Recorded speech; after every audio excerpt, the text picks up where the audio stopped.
Hi everybody, I have a new text, wrote it yesterday, I hope you enjoy it. It's called The Irony of Happiness and it goes like this. Philosophy, although these days a well-defined discipline with different schools within it, is still at its essence asking questions about the meaning of a given statement. In other words, if some perception is accurate, then what that does imply. Luckily or not, you're not tied by the concept of objective reality, so subjective perceptions can play as well in a major way. A fun game about finding the origin of a perception, a fun detectivistic game. So, in this case, I have a subjective perception, and that is that many people see happiness as an eternal, mostly unfruitful pursuit. Now, I can add a notion that emerged from a more constrained discipline, which is statistically based psychology, so no psychoanalysis, scientific psychology. The notion is that the closest definition we have to happiness is something like the subjective state emerged from attaining a significant progress towards a significant goal. What is significant is defined by the subject, meaning the person, in question.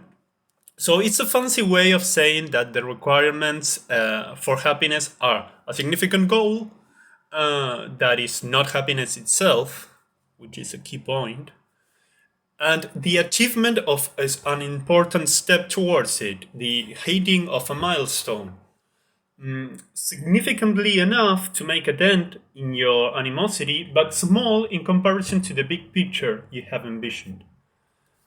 Maybe it is redundant to clarify this, but all of these requirements they need to be genuine. Whatever that means, I will not discuss in this text. So now I have two notions, and I will put them together and ask myself what happens. What if they happen to be compatible? What does that mean? Well, I'm far from being the first one to point out that the lack of a goal that is not happiness itself, by itself, it explains the notion I presented first, the one that said the statement about how many people perceive the pursuit of happiness as an unfruitful pursuit.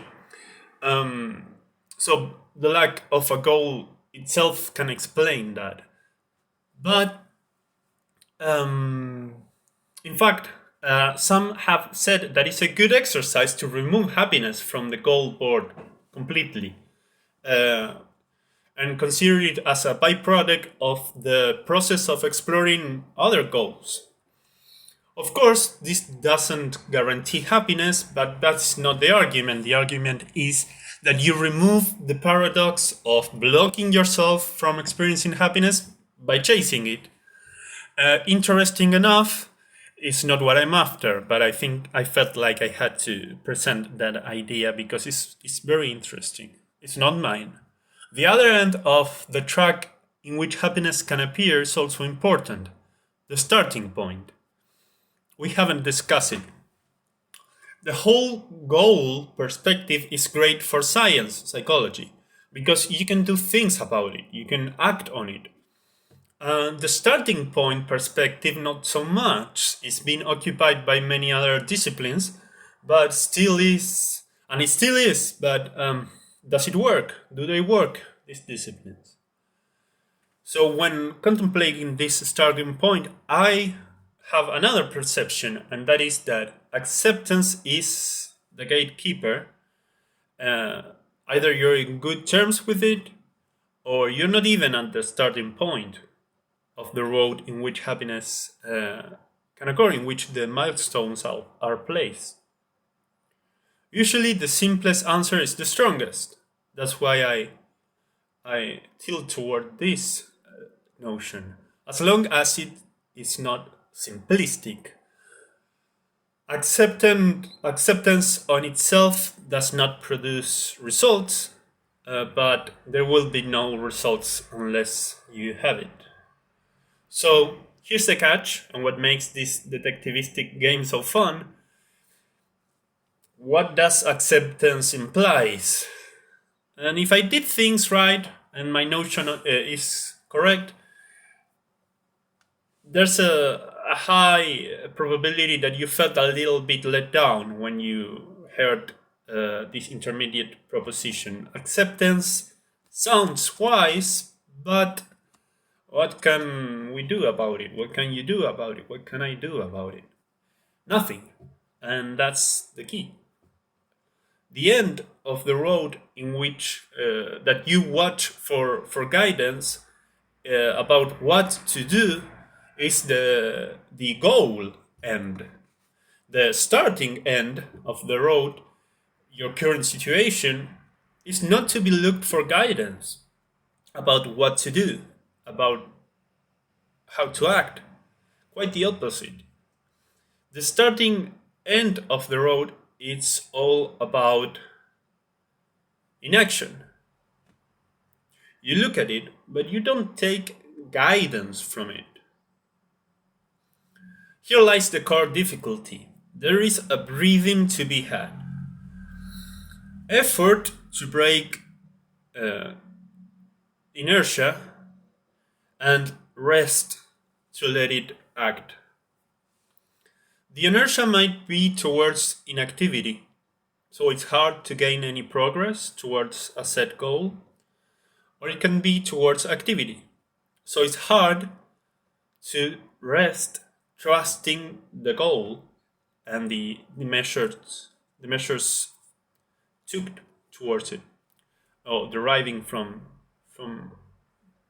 from the pursuit of it. This second aspect of the difficulty to rest, is usually less spoken of in Western modern culture. Abandoned to religion most of the time. And yet, maybe naively, is my belief that Nietzsche, the philosopher, was right in thinking that maybe I'm maybe wrong by assuming he was talking about this. Maybe this is my interpretation, but I think he was right in thinking that this dynamic, the breathing to be had between this breaking of the inertia and the resting and letting it act, trusting the goal you set yourself. It's my belief that Nietzsche was right in thinking that this dynamic will evolve towards individual units, meaning one person does all the process by themselves. Or we will collapse under the weight of modern challenges. So this process no longer can be put forward and cannot longer be done collectively under within the framework of an institution. So what's the irony then? What's so cool about this text? What's the whole point of it? What's the original idea here? Well, there's nothing original really.